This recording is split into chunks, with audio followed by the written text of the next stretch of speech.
Hello बच्चों, चलिए प्रश्न पढ़ते हैं। एक लिफ्ट एक समान त्वरण से नीचे उतर रही है। जैसे ही लिफ्ट ने चलना शुरू किया था, उसमें खड़े एक मनुष्य ने लिफ्ट की जमीन से 6 फीट ऊपर से एक सिक्का गिराने को छोड़ दिया। मनुष्य पाता है कि सिक्का लिफ्ट की जमीन पर 1 सेकंड बाद पहुंचता है। इन सूचनाओं के आधार पर लिफ्ट का त्वरण निकाले। तो आइए बच्चों, प्रश्न के लिए सर्वप्रथम मुख्य उदाहरण की चर्चा करते हैं। और बच्चों, इस मुख्य उदाहरण के आधार पर प्रश्न को हल किया जाएगा। और बच्चों, यहाँ पर जो मुख्य अवधारणा बनती है गुरुत्व के अधीन गति पर बनती है। तो देखिए बच्चों, जो कोई भी मीनार जिसकी ऊंचाई h है, तो देखिए बच्चों, ये धरातल है। बच्चों, धरातल से बच्चों इस मीनार की ऊंचाई h है। और बच्चों, यहाँ से किसी गेंद को छोड़ा जाता है, तो इसका प्रारंभिक वेग बच्चों u शून्य होगा। अब जैसे जैसे बच्चों ये गेंद नीचे आएगी तो इसकी गति गुरुत्व के अधीन होती है। इस पर गुरुत्वीय त्वरण जी नीचे की ओर लग रहा होता है, जिसका मान बच्चों 9.1 मीटर प्रति सेकंड वाले एक समान होता है बच्चों। तो बच्चों, इसका वेग लगातार बढ़ते जाएगा और धरातल पर टकराते वक्त इसका वेग v है बच्चों। तो इस स्थिति में बच्चों जो गति की समीकरण होती है v बराबर u धन at, s बराबर ut धन 1/2 a t का वर्ग v का वर्ग बराबर u का वर्ग धन 2s। इनका प्रयोग करके बच्चों अज्ञात राशि को ज्ञात किया जाता है। अब देखिए बच्चों, अगर यही घटना अगर बच्चों एक लिफ्ट में हो रही है, देखिए बच्चों एक लिफ्ट का निर्माण करते हैं, ठीक है, और इस पर बच्चों कोई एक व्यक्ति खड़ा हुआ है और लिफ्ट ए त्वरण से ऊपर जा रही है। तो देखिए बच्चों, इस पर एक अभिलंब प्रतिक्रिया बल लगेगा, एक इसका भार mg नीचे की ओर लगेगा और एक इस पर आभासी बल लगेगा जो कि त्वरण के विपरीत दिशा में होगा, वो होगा ma। ये ऐसे इसलिए होगा क्योंकि बच्चों ये मनुष्य एक आभासी बल का महसूस करेगा जो कि किधर की तरफ होगा, ये विपरीत दिशा में होगा। तो यहाँ पर इस पर लगने वाला कुल बल जो अभिकेंद्रीय अभिलंब प्रतिक्रिया बल है, ये किसके बराबर हो जाएगा, m a धन g के। अब देखिए बच्चों, यहाँ पर जो त्वरण है ये प्रभावी त्वरण बदल गया है, ठीक है। अब यहाँ पर प्रभावी त्वरण जो a डैश है, इसका मान है a धन g। ऐसा इसलिए हुआ क्योंकि बच्चों जो ये घटना घटित हो रही है लिफ्ट में हो रही है, जिसका त्वरण a ऊपर की ओर है। तो देखिए बच्चों, यहां से गुरुत्व त्वरण g का मान परिवर्तित हो गया है,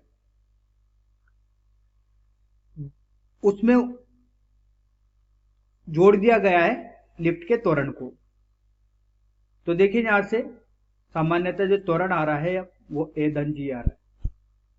तो आइए बच्चों, इस मुख्य उदाहरण के आधार पर प्रश्न को हल करते हैं। देखिए, अब देखिए यहां से एक लिफ्ट है, ये एक लिफ्ट है बच्चों, देखिए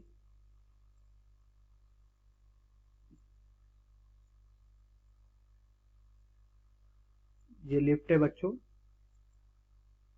और इसका त्वरण बच्चों बताया गया है ऊपर की ओर है। तो यहां पर एक सिक्का है बच्चों, ठीक है। तो देखिए यहां से एक जो सिक्का है ये 6 फीट ऊपर है इस लिफ्ट के धरातल से। और बच्चों यहां पर 1 सेकंड का समय लगता है इसको नीचे आने में, ठीक है। तो देखिए इस पर जो गुरुत्वीय त्वरण लगेगा वो जी नीचे की ओर लगेगा। तो इस त्वरण का मान बताना है कि त्वरण कितना होगा। बच्चों ये लिफ्ट नीचे की ओर आ रही है, माफ कीजिएगा, इसकी दिशा नीचे की ओर है, ठीक है।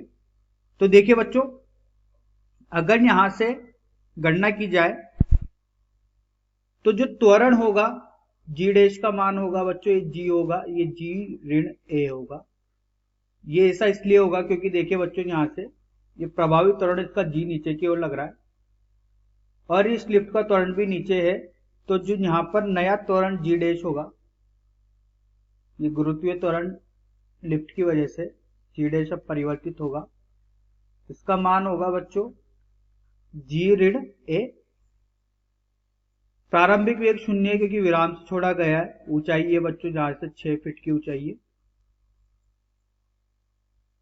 तो जी डैश का मान जी ऋण ए हो गया है। तो द्वितीय समीकरण एस बराबर ut धन 1/2 ए टी का वर्ग का प्रयोग करते हैं, ठीक है। नीचे की दिशा धनात्मक ली है तो ये h हो गया है बच्चों। h का मान बच्चों यहाँ पर 6 दिया गया है, 6 फीट। प्रारंभिक वेग 0 है तो 0 गुणा समय 1 सेकंड है धन 1/2 त्वरण का मान जो यहाँ पर आ रहा है वो आ रहा है जी ऋण है, ठीक है। तो देखिए यहाँ पर प्रभावी त्वरण जो होगा, ये प्रभावी त्वरण का मान परिवर्तित हो गया है और टी का मान 1 का वर्ग हो गया।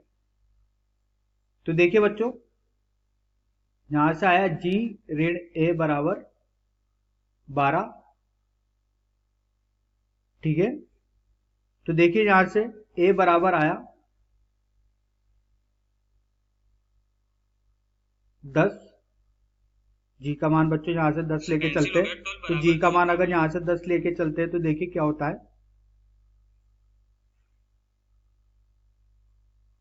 जी ऋण 12, ठीक है।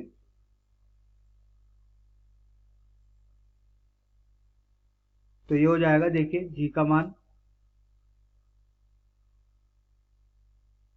32 ऋण 12, तो त्वरण आएगा बच्चों 20 फीट प्रति सेकंड वर्ग। तो देखिए बच्चों, यहां से जो त्वरण का मान आया है वो 20 फीट प्रति सेकंड आया है।